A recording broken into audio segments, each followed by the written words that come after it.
Hello friends, welcome to Kshitij IAS. तर आज आपण बघणार आहोत एमपीसी प्रिलिम्स 2025 साठी सुरू केलेल्या प्रिलिम्स पंच या सिरीजचा पार्ट नंबर 5, ज्यामध्ये आपण डेली 5 क्वेश्चन डिस्कस करतो, ज्याचा फायदा तुम्हाला 100% येणाऱ्या तुमच्या पूर्व परीक्षेसाठी होईल. तर आज आपण डिस्कस करणार आहोत सायन्स अँड टेक्नॉलॉजीचे 5 क्वेश्चन्स. तर आजचा पहिला question, the technique of growing plants without soil is called. Option आहे hydrology, second option hydroponics, third horticulture, fourth floriculture. याचा आन्सर येतं हायड्रोपोनिक्स. तर आता आपण बाकीचे पण ऑप्शन डिस्कस करू. पहिला हायड्रोलॉजी म्हणजे काय, तर वॉटर सायकलचे स्टडी करण्याला हायड्रोलॉजी बोललं जातं.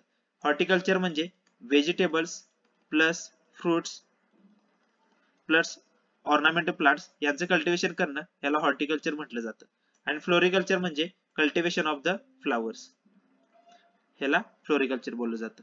Second question, which part of the human brain controls the balance and coordination in human being. Option आहेत cerebrum, second medulla oblongata, third cerebellum आणि फोर्थ हायपोथॅलॅमस. तर याचे आन्सर येतं सेरेबेलम. तर आता बाकीचे पण आपण ऑप्शन डिस्कस करू. तर सेरेब्रमचं काम काय, तर आपली मेमरी किंवा जनरल इंटेलिजन्स किंवा व्हॉलंटरी ऍक्टिव्हिटीज हा सेरेब्रम बघतो. मेडुला ऑब्लोंगटा हा इनव्हॉलंटरी ऍक्टिव्हिटीज आपल्या बॉडी मधल्या कंट्रोल करायचं काम मेडुला ऑब्लोंगटा करतो. तसंच हायपोथॅलॅमस आपल्या बॉडीतील हंगर, थ्रस्ट किंवा बॉडी टेम्परेचर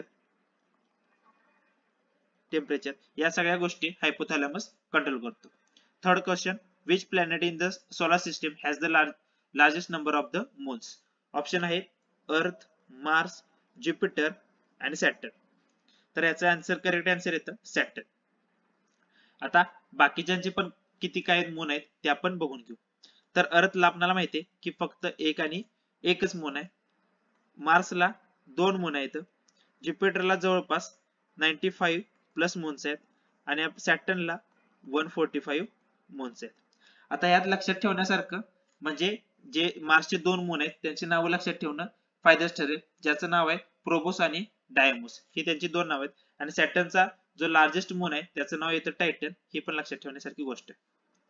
त्याच्यानंतर fourth question, what is the main function of the white blood cells किंवा डब्ल्यूबीसीस. ऑप्शन आहेत ट्रान्सफर ऑफ ऑक्सिजन, त्यानंतर help in clotting of the blood, fight against the infection, provide energy.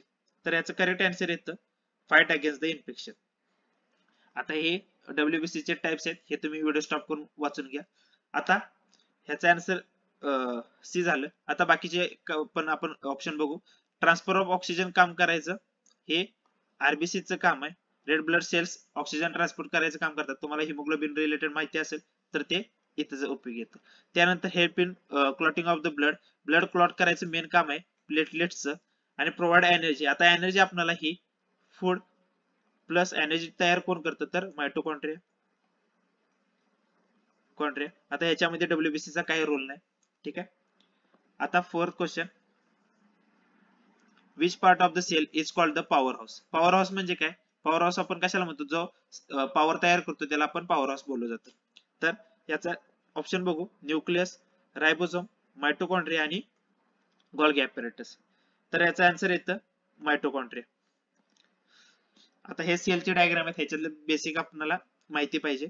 आता बाकीचे option घेऊ. तर न्यूक्लियसचं काय आहे, तर जेनेटिक मटेरियल किंवा सेल मधलं जे कंट्रोल आहे ते करायचं काम कोणाचं आहे, तर न्यूक्लियसचं आहे. रायबोसोमचं काम काय आहे, तर प्रोटीन सिंथेसिस करायचं काम कोणाचं आहे, तर रायबोसोमचं काम प्रोटीन सिंथेसिस करायचं आहे. मायटोकॉन्ड्रियाचं आपण बघितलं की एनर्जी तयार करायचं आहे. आता एनर्जी कोणते फॉर्म किंवा एनर्जी करन्सी पण विचारलं जातं. तर एनर्जी करन्सी आपण एटीपी ला एनर्जी करन्सी म्हणतो, हे माहित असू दे. त्याच्यानंतर गोल्गी ॲपॅरेटस काम काय आहे, जे हे रायबोसोमनं प्रोटीन तयार केले ते त्याच्यामध्ये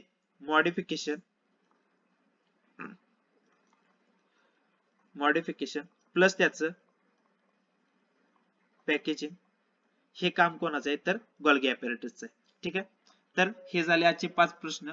व्हिडिओ आवडला असेल तर व्हिडिओला लाईक करा आणि या सिरीजच्या पुढच्या व्हिडिओसाठी आपल्या चॅनलला सबस्क्राईब करा. थँक्यू.